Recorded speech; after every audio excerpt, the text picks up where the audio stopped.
C'est joli ça. Mhm. Ah, j'aimerais bien faire une photo de ça. C'est magnifique, je trouve. Dans les années 60, ton atelier, c'était où? Là, dans cette maison. Mais bien.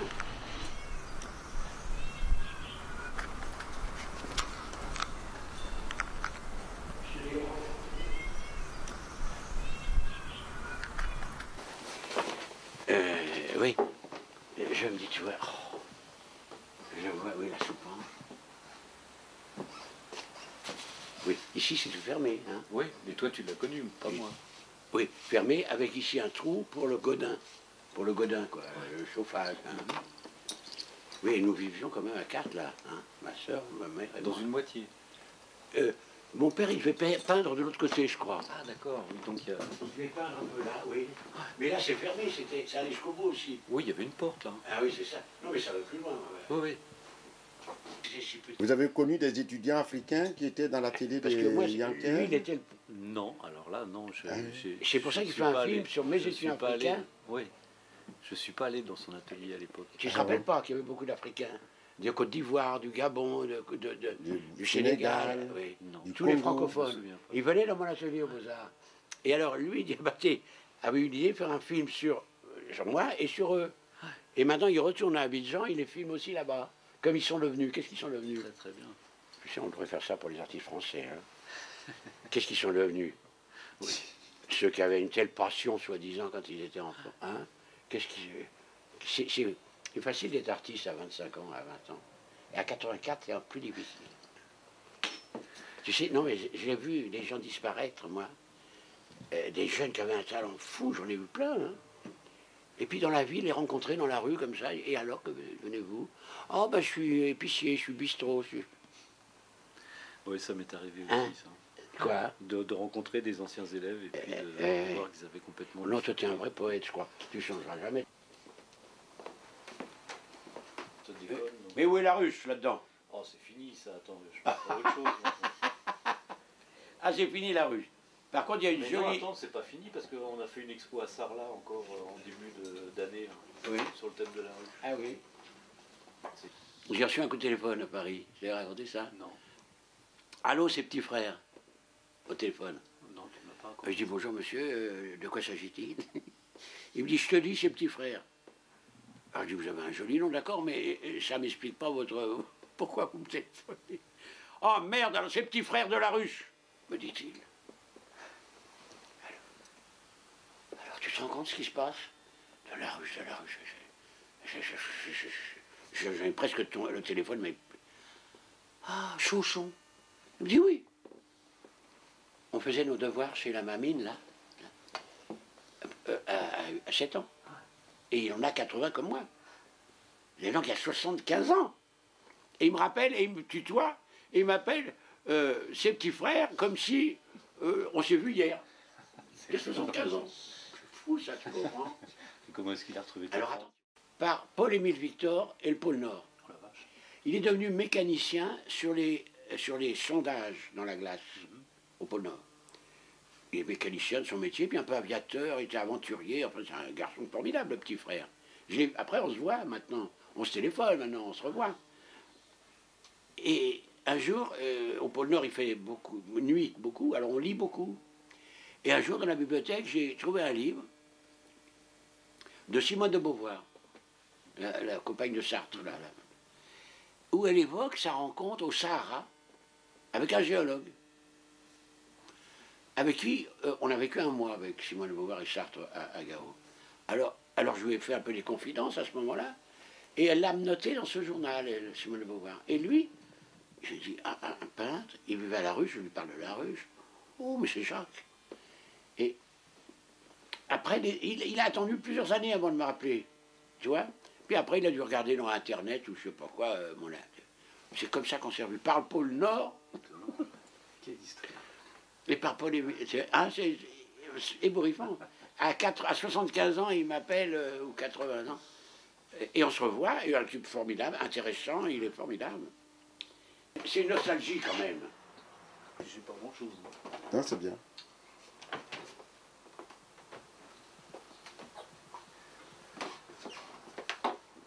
Oui, tu es vraiment... Tu es un poète, toi. J'avais une exposition dans un château dans l'Ardèche l'année dernière, au château de Vaugué. À Ibissa, j'avais été, puis j'avais vu la mer. Du haut, tu connais Ibissa, là-haut de la citadelle, et là, la mer en profondeur. Bleu, il n'y avait pas un bateau, rien. La mer, c'était sublime. Rien. Pas rien. Alors j'ai découvert, après tout, c'est tellement beau. À l'époque, je peignais très épais. Et j'ai fait un grand tableau, tout bleu. La mer sans les bateaux. Ah, ça, c'est un tableau. Qu'est-ce que j'ai besoin de bateaux pour faire la mer? Non, la mer existait avant les bateaux, je vais faire la mer. Enfin, un tableau tout bleu, abstrait, quoi. Un monochrome. Mais alors d'une beauté de matière formidable. Et je suis tellement fier de ma trouvaille qu'à l'exposition, c'est un vieux tableau, mais je l'ai mis quand même. Donc, la mer sans les bateaux. Et il y a un petit garçon grand comme ça, 6 ans, qui était là, il y avait plein de gosses. Il me dit, ah d'accord monsieur, que vous ne mettiez pas de bateau, je comprends, mais pourquoi il n'y a pas de poisson? Et quoi?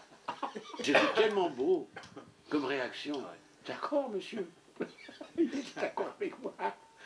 Je suis super. Non mais ça te rabaisse ça. Hein, ça te... Oui, ça remet les pendules à l'heure. Ça remet les pendules à l'heure. Voilà. C'est grâce à ça, Alfred Boucher, que la ruche a pu durer, a pu être ce lieu merveilleux, ce lieu magique.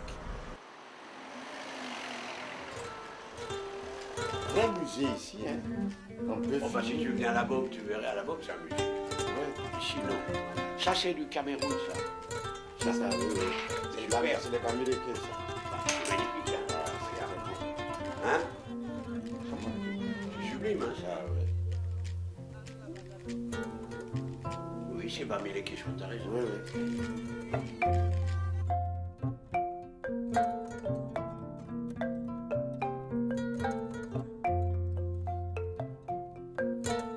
À Paris, je vivais un peu dans l'ombre de mon père, qui faisait une peinture qui était déjà assez connue. J'ai commencé à peindre avec lui, hein. Et puis je me suis pris au jeu au bout de quelques temps. J'ai commencé à exposer, mais pour m'amuser plutôt. Au début, c'était pas très sérieux. Et puis comme j'ai eu assez de succès assez vite, je comprenais pas trop pourquoi, mais enfin bref, j'ai continué. Les critiques d'alors, vous attachaient à quel courant? Vous saviez un peu? Ah ben oui, j'étais dans les expressionnistes connus autrefois. Ben, j'étais un peu à la remorque de mon père. Et puis très vite, j'ai été en admiration devant de Stahl, qui avait un succès considérable et qui venait de se suicider. Alors il avait un aura auprès des jeunes peintres d'une façon inconsidérable. Alors, on peignait tous épais, j'aurais pu vendre ma peinture au kilo, tellement elle était lourde. C'était une époque très expressionniste, oui. Puis un peu dans l'ambiance des Lyonnais, des peintres lyonnais, avec Cotavose, La Chiéseraie, Fusaro, enfin, toute cette bande-là. Et puis très vite, je les ai quittés pour essayer de chanter ma petite chanson à moi, quoi. Mais alors, comment c'est venu alors l'école des Beaux-Arts? Ah, encore un hasard, hein, hasard total. Donc j'avais exposé déjà dans plusieurs galeries, j'ai eu plusieurs prix de peinture, c'est ce qui m'avait permis de vivre. Et comme j'avais exposé à plusieurs galeries, sans doute que des jeunes étudiants avaient vu déjà mon travail dans certaines galeries. Et quand il y a eu les événements de 1968, j'ai reçu la visite de quelques étudiants des Beaux-Arts qui m'ont dit « Monsieur, on aime bien votre peinture, notre professeur a donné sa démission de l'école, et c'est une vraie anarchie qui règne là-bas. On a pris le droit de choisir notre enseignement. Est-ce que vous voulez venir diriger notre atelier? Je pense que, avec ce que vous racontez, ce que vous peignez, peut-être on sera sur la même longueur d'onde. » Alors je suis allé. Je lui ai dit, écoutez, je vais rester quelques jours pour voir hein, si ça me plaît, votre ambiance. Et puis je suis resté 17 ans.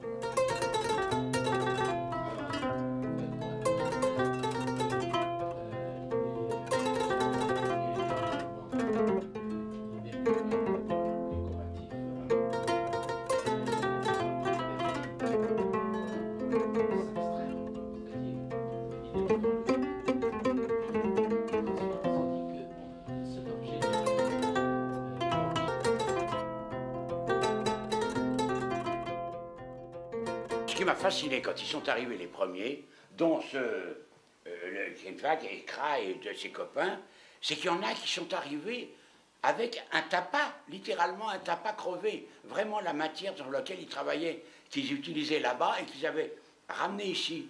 Et il y en avait qui avaient des coris, par exemple, qui collaient dans leur tableau. Et il y avait qui avaient des sables de plusieurs couleurs.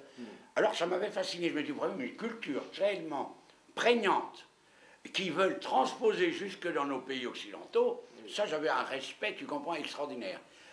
Après, ils ont utilisé malheureusement, la toile du commerce, la peinture du commerce, ils trouvaient que c'était plus facile de travailler avec les matériaux de chez nous. Mais au fond, moi je crois que c'est une des grandes fascinations que vous avez exercées sur moi, c'est quand j'ai vu que vous trimballiez votre culture africaine jusque-là et que vous vouliez vous la faire vôtre encore, même dans un autre pays. Le tapas, c'est l'écorce d'un arbre. Bon, beaucoup de peintres ivoiriens ont travaillé avec le tapas, il y a eu les maîtres du tapas et tout. Mais ce que je reproche, moi, aux autres, c'est de couvrir le tapas entièrement de peinture. Et on ne voit pas la beauté des textures, on ne voit pas la beauté de la feuille du tapas. C'est un peu ça. Mais la difficulté de travailler sur cette écorce-là, lorsque vous passez une couleur là-dessus, par exemple comme ça, ou bien cette couleur noire, mais c'est fini, vous ne pouvez plus l'enlever. Ça adhère là-dessus comme ça, mais vous ne pouvez plus l'enlever. Et c'est pour ça qu'il faut travailler étape par étape.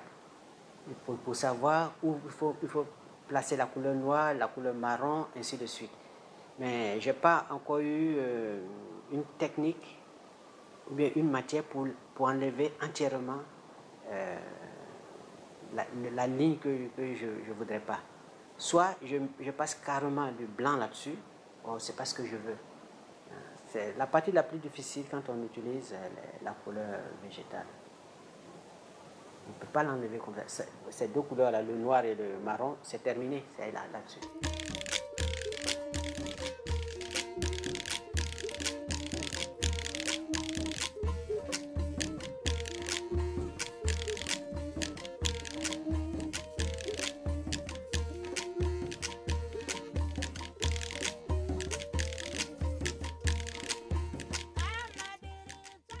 On peut parler d'un seul professeur, mais moi je pense que ce n'est pas suffisant. Il faut partir de la base jusqu'à l'arrivée. Et lorsque je suis entré à l'école de Beaux-Arts d'Abidjan, j'ai rencontré un prof qui s'appelait Serge Hélénan, un Français. Mais ce professeur nous a apporté beaucoup dans son enseignement. Au début, on travaillait avec la peinture à huile. À un moment, il a réuni tous ses étudiants, il leur a dit, mais vous êtes des Africains, est-ce qu'à partir de votre terroir, vous ne pouvez pas prendre des éléments et travailler là-dessus? Pour lui, ce n'était pas dans le but d'africaniser notre peinture, mais c'était de pousser nos recherches à partir des matériaux que nous avons. Et Yankel n'a pas cherché à changer ce que nous faisons. Plutôt, il nous encourageait à aller dans le sens des recherches que nous faisons. Et dans son atelier, l'école d'Abidjan a apporté beaucoup.